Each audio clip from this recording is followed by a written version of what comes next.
Dati nakita ko tayo, bibili ng palero. Pinagdala ko ay nagtitinda ko sa ano.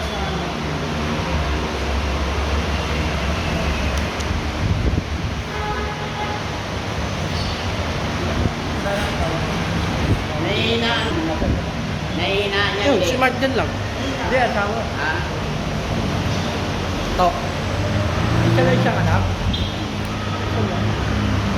Yun. Isa lang siya. Nanay. Ah. Pinag-init eh. Ate, bakit hindi na kayo papasok? Pero papasok ko yun. Yung ano. Wala pa.